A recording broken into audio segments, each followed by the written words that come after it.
நாம் இன்றைக்கி loss of motion வந்து லாங் ஆன்சர் கொஸ்டினில் இருக்கிற அந்த கொஸ்டின்ஸ்லாம் பார்க்க போகிறோம். ஏற்கனவே போன வீடியோவில் வந்து எல்லா எக்ஸாம்பிள் சம்மும் பார்த்தோம். ஸோ இந்த சம்மில் என்ன கொடுத்துருக்காங்க அப்படின்னா, 2 பாடிஸ் இருக்குது. அதோடைய மாஸ் ரேஷியோ பார்த்திங்கன்னா 3:4 அப்படின்னு கொடுத்துருக்காங்க. அப்போ ஒன்று வந்து 3, இன்னொன்று வந்து 4 அப்படின்னு நம்ம வச்சுக்கலாம். இந்த 4ங்கிறது தான் பெரிய மாஸ். அந்த பெரிய மாஸ் மேலே ஒரு ஃபோர்ஸ் அப்ளை ஆகி 12 ms/-2 அப்படிங்கிற ஆக்ஸலரேஷனை வந்து ப்ரொடியூஸ் பண்ணுது. சரிங்களா? அப்போது அதே மாதிரி what could be the acceleration of the other body. அப்போ இன்னொரு பாடியில் என்ன ஆக்ஸலரேஷன் இருக்கும்? If the same force act on it, அதே ஃபோர்ஸ் ஆக்ட் ஆனால் எவ்வளோ ஆக்ஸலரேஷன் இருக்கும் அப்படின்னு சொல்லிட்டு. ஸோ இதில் பார்த்திங்கன்னா ஃபோர்ஸும் நம்மளுக்கு தெரியாத ஃபோர்ஸை கண்டுபிடிச்சா நம்மளுக்கு இன்னொரு பாடியில் உள்ள ஆக்ஸலரேஷன் ஈஸியாக கண்டுபிடிச்சிடலாம். ஸோ நான் இப்போ மாஸ் ரேஷியோ வந்து இப்போ நான் வந்து 2 மாஸ் இருக்காங்கன்னா m1:m2 அப்படின்னு வச்சுக்கிட்டு அது 3:4 அப்படின்னு வச்சுக்கேன். இப்போ என்ன அர்த்தம்னா m1 வந்து நான் வந்து 3 kg அப்படின்னு வச்சுக்கிட்டேன். அதுமாரி m2வை நான் வந்து 4 kg அப்படின்னு வச்சுக்கிட்டேன். ஆக்ஸலரேஷன் அந்த பிக்கர் மாஸ்க்கு வந்து a2 நம்ம வச்சுக்கிட்டோம். இப்போ அதுக்கு வந்து எவ்வளோன்னு 12 ms/-2 அப்படின்னு சொல்லிட்டோம். ஸோ நம்ம ஃபஸ்ட்டு இப்போ என்னன்னா நம்மளுக்கு வந்து நியூட்டன் லா அப்படி தெரியும், F = ma அப்படின்னு தெரியும். இப்போ நான் வந்து 2வது ஃபோர்ஸ் அப்படிங்கிறனால இது வந்து m2a2 அப்படின்னு போட்டுக்கிடுதேன். இப்போ இதில் தெரிஞ்ச வேலையை சப்ஸ்டிட் பண்ணலாம். m2க்கு வந்து 4, a2க்கு வந்து 12 அப்படின்னு வந்துடும். அப்போ F = 48 நியூட்டன் அப்படிங்கிறது வந்துடும். இப்போ நம்ம ஃபோர்ஸை கண்டுபிடிச்சாச்சு.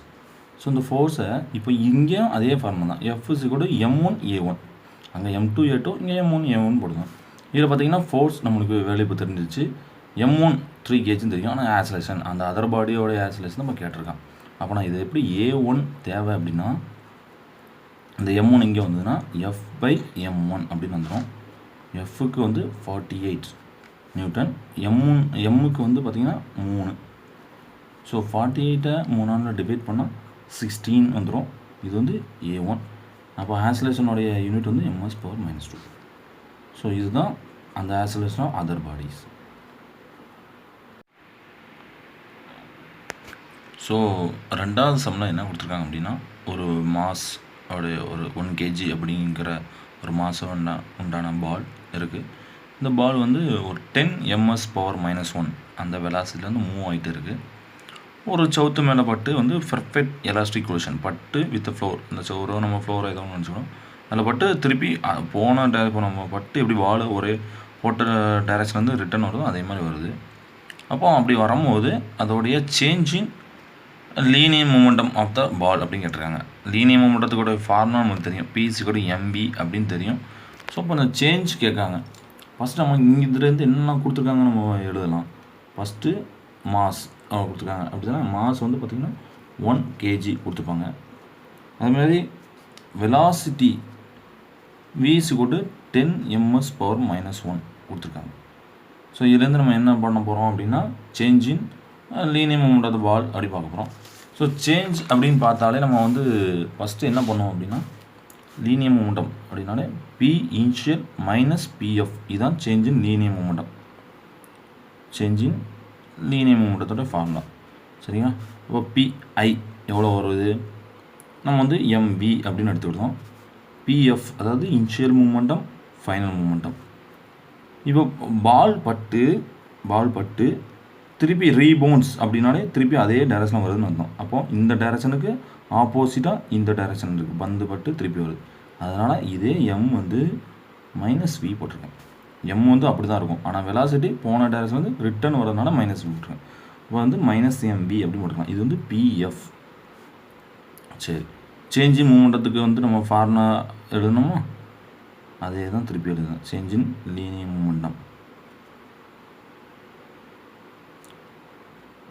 ஃபார்முலா என்னன்னா PI - PF. PI இதோடைய வேல்யூ வந்து mv அப்படின்னு எழுதியிருக்கேன். PFோட வேல்யூ -mv எழுதுனா. சரி, இப்போ mv - ப்ளஸ் ஆயிரும். அதனால் mv + mv 2mv அப்படின்னு வந்துடும். இப்போ இது நமக்கு தெரிஞ்ச வேல்யூ என்ன, 2 m-ஓட வேல்யூ வந்து 1 kg கொடுத்துருக்காங்க. அண்டு வெலாசிட்டியோட வேல்யூ 10 அப்படி தானே. So 10 ms/-1. ஸோ எல்லாத்தையும் பெருக்குன்னா என்ன வரும், 20. ஸோ லீனியர் மூமெண்டம் அதோட யூனிட்டை நம்ம எழுதணும். சரிங்களா? யூனிட் எப்படி சார் எழுதலாம் அப்படின்னா, இப்போ மாஸுக்கு வந்து என்ன யூனிட்டோ அதை அப்படியே போடுங்க, கேஜி அப்படின்னு தெரியும். ஏன்னா யாரெல்லாம் இன்வால்வ் ஆகிருக்காங்களோ அவங்க யூனிட் அப்படியே போட்டாலே உங்களுக்கு கிடச்சிரும். மாஸோட யூனிட் வந்து கேஜி, வெலாசிட்டியோட யூனிட் வந்து எம்எஸ் பவர் -1. அவ்வளோதான். இதுதான் சேஞ்ச் இன் லீனியர் மூமெண்டத்துடைய யூனிட்டு. அண்ட் 20 அப்படிங்கிறது தான் அதோடைய ஆன்சர். ஸோ இப்போ அதில் வந்து calculate the change in linear moment of the ball இருக்குது. அப்போ நம்ம என்ன ஃபைன் பண்ணியிருக்கோம், 20 kg ms பவர் -1 அப்படிங்கிறத ஃபைன் பண்ணியிருக்கோம். இப்போ 3வது சம்மில் ஒரு மெக்கானிக் வந்து ஒரு நட்டை வந்து அன்ஸ்க்ரூ பண்ணுறாரு. அப்போ அன்ஸ்க்ரூ பண்ணும்போது ஒரு ஸ்பேனர் யூஸ் பண்ணுறாரு. அந்த ஸ்பேனரோட லென்த் வந்து 40 சென்டிமீட்டர். எவ்வளோ ஃபோர்ஸ் கொடுக்காங்க அப்படின்னா 140 நியூட்டன் அப்படின்னு கொடுக்காங்க. இப்போ இதே நட்டை அன்ஸ்க்ரூ பண்ணுறதுக்கு வேறு ஒரு ஃபோர்ஸ் கொடுக்காங்க, 40 நியூட்டன் கொடுக்காங்க. அப்போ அதோடைய ஸ்பேனரோடைய லென்த்து எவ்வளோ இருக்கும் அப்படிங்காங்க. கண்டிப்பாக சேமாக இருக்காது, வேறு டிஃப்ரெண்ட்டாக இருக்கும். அது எப்படி இருக்கும் அப்படி நம்மளுக்கு நல்லாவே தெரியும். Force is inverse proportional to length நீங்கள் கூட்ட நீங்கள் வந்து ஃபோர்ஸை வந்து அப்படி கம்மி பண்ணிக்கலாம். லென்த்து குறைக்க ஃபோர்ஸ் அதிகமாக தேவைப்படும். ஸோ 2 ஃபோர்ஸ் ஆக்ட் ஆகுது, 2 லென்த் யூஸ் ஆகுது. அதனால் நம்ம வந்து இந்த formula F1 L1 F2 L2 அப்படின்னு போட்டுட்டேன். நம்மளுக்கு வந்து 2வது லென்த்து, அந்த லென்த் ஆஃப் த ஸ்பேனர் வந்து 2வது ஃபோர்ஸ் கொடுக்கும்போது எவ்வளோ லென்த், அப்போ L2 நான் வச்சுக்கிட்டேன். மித்த எல்லாம் இங்கே கொண்டு வந்துடுறேன். F1 L1 by F2 அப்படின்னு கொண்டு வந்துடுறேன். சரிங்களா? F1 வந்து ஃபஸ்ட்டு ஃபோர்ஸ் 140 நியூட்டன் வந்து 140 போட்டேன். L1ங்கிற ஃபஸ்ட்டு லென்த்து 40 சென்டிமீட்டர் 40 போட்டேன். F2 வந்து 2வது ஃபோர்ஸ் 40 நியூட்டன் 40 போட்டேன். ஸோ 40 கேன்சல் பண்ணால் 140 வந்துடும், 140 சென்டிமீட்டர். அப்போது அந்த லென்த் ஆஃப் த ஸ்பேனர் வந்து எவ்வளோ இருக்கும், 140 சென்டிமீட்டராக இருக்கும். ஸோ இப்போ இதில் நீங்கள் பார்த்தீங்கன்னா அந்த 2வதுல பாருங்கள் 40 நியூட்டன் குறைஞ்ச ஃபோர்ஸ் தான், ஆனால் லென்த்தை பாருங்கள் அதிகமாக இருக்குது. ஃபஸ்ட்டு இதில் பாருங்கள் F1 வந்து 140 நியூட்டன் நல்லா அதிகமாக இருக்குது, ஆனால் லென்த் எவ்வளோ நம்ம சும்மாவாக இருந்தால் போதும் 40 சென்டிமீட்டர். அவ்வளோதான். இதுதான் 3வது சம்முடைய ஆன்சர். ஸோ 4வது சம்மில் என்ன போட்டிருக்காங்க அப்படின்னா, ரேஷியோ ஆஃப் மாஸஸ், 2 மாஸோடைய ரேஷியோ 2 பேரண்ட்ஸ் வந்து 2:3 அண்டு அதோடைய ரேடி பார்த்தீங்கன்னா 4:7. அப்போ அதோடைய ஆக்சலரேஷன் டியூ டு கிராவிட்டி எவ்வளோ பார்க்க சொல்லியிருக்காங்க. So first ratio of mass வந்து நம்ம வந்து m1:m2 அப்படின்னு எடுப்போம். அப்படி தானே எவ்வளோ கொடுத்துருக்காங்க, 2:3. அதுமாரி ரேடியஸ் அப்படி தானே. அப்போ R1:R2 2 ரேடியஸ், அது வந்து 4:7. ஆக்சலரேஷன் டியூ டு கிராவிட்டியோடைய ரேஷியோ, அப்போ அது எப்படி G1:G2 அப்படி 2 ஆக்சலரேஷன் எடுத்துருக்கேன். அது வந்து நமக்கு தெரியாது, கொஸ்டின் மார்க் போட்டிருக்கேன். சரிங்களா? இதுதான் இப்போ இனிஷியலு. இப்போ இந்த m1:m2 பொதுவாக இஸ்டுனால என்ன அர்த்தம், டிவைடுன்னு அர்த்தம். அப்படி தானே. m1:m2 அப்படிங்கிறது என்னது 2/3 அப்படின்னு அர்த்தம். அதுமாதிரி R1/R2 என்னது 4/7 அர்த்தம். ரைட்டா? சரி, நம்மளுக்கு வந்து GMR இதை வச்சு நம்மளுக்கு என்ன ஃபார்முலா தெரியும்னா, பொதுவாக ஜென்ரல் ஃபார்முலா நம்மளுக்கு என்ன தெரியுமா, ஏற்கனவே படித்ததுன்னா GM/R² அப்படின்னுங்கிற ஃபார்முலா நமக்கு தெரியும், ஜென்ரல் ஃபார்முலா. ஸோ இதில் 2 எண்ணா இருக்குது, அதனால் 2 நான் வந்து போடும்போது G1 வந்து நான் வந்து 1 வச்சுக்கிட்டேன். G வந்து கான்ஸ்டன்ட்னால அதை அப்படியே வச்சுக்கலாம். M1 மாஸ் ஒரு ஃபஸ்ட்டு பிளானட் கொண்டு அதோடைய ரேடி R1².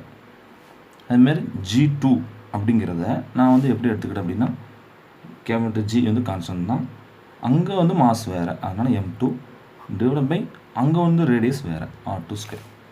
ரெண்டுத்துக்கு ரேஷியோ எடுங்க. ரெண்டுத்துக்கு ரேஷியோனா 2 ஈக்குவேஷன் நான் டிவைட் பண்ணுறேன். சரிங்களா? அப்போது GM1/R1² இதையும் டிவைட் பை GM2/R2² இதையும் நான் டிவைட் பண்ணுறேன். ஸோ இதில் பார்த்தீங்கன்னா GG கேன்சல் ஆகிடும். அப்படிதானே? ஸோ கீழே உள்ளதெல்லாம் அப்படியே ரெசிப்ரோக்கலும் மேலே போயிடும். எப்படி போடலாம் அப்படின்னா M1/R1² இன்ட்டு R2² மேலே போயிடும். இப்படி வந்துடும் R2² டிவைடட் பை M2 அப்படின்னு வந்துடும். அப்படிதானே? ஒரு டிவைட் கீழே இன்னொரு டிவைட் இருந்தால் நம்ம அப்படி ரெசிப்ரோக்கலும் எடுப்போம். ஸோ இதை இன்னும் கொஞ்சம் நான் வந்து கொஞ்சம் அலைன் பண்ணுறேன். எப்படின்னா M1 M2 இங்கே எப்படின்னா நம்ம போட்டால் ஒன்று தானே, A×B B × A ஒன்று தான். அதனால் நான் வந்து M2 முன்னாடி போட்டுருக்கேன். M2 அப்படின்னு போட்டுட்டு R2² டிவைட் பை R1² அப்படின்னு போட்டுருக்கேன். இந்த R1² இங்கே போட்டிருக்கேன், R2 இங்கே போட்டிருக்கேன். அதனால் அது ஒன்றும் பிரச்சனை இல்லை. இப்போ M1 M2 அப்படிங்கிறது M1/M2 வந்து நம்மளுக்கு தெரியும் எவ்வளவு, 2/3 அப்படின்னு தெரியும். அந்த 2/3 நான் போடுவேன். அதுமாதிரி R2²/R1². இப்போ நம்மளுக்கு R1/R2, அப்போ R2னா என்னது 7, R1னா 4. அப்போ அது இதை மாற்றி இங்கே போடணும். R2ல் ஃபஸ்ட்டு நம்ம என்ன பண்ணணும், 7² அப்படின்னு போட போகிறோம். R1னா 4² அப்படின்னு போட போகிறோம். இங்கே எல்லாமே என்னது g1/g2 அப்படி தான் வரும். சரி, இப்போ 2/3 7 வந்து பார்த்தீங்கன்னா 49 அப்படின்னு வரும். அப்படி தான் 7 ஸ்கொயர் பண்ணால் 4 ஸ்கொயர் பண்ணால் 16 வரும். 2 16ஆல் டிவைட் பண்ணும்போது என்ன வருது அப்படின்னா 8 அப்படின்னு நம்ம கேன்சல் பண்ணலாம். அப்போது 8 × 3 24. அப்போது 49/24 அப்படின்னு வருது. ஸோ நம்ம என்ன பண்ணிக்கலாம்? அப்போ 49 இப்போ g1/g2 அப்படிங்கிறத 49/24 அப்படின்னு சொல்கிறோம். அடுத்தனா அப்போ g1 = g2 அப்படின்னா நம்ம என்ன சொல்லிக்கலாம்? 49 = 24. இதுதான் ஆன்சர்.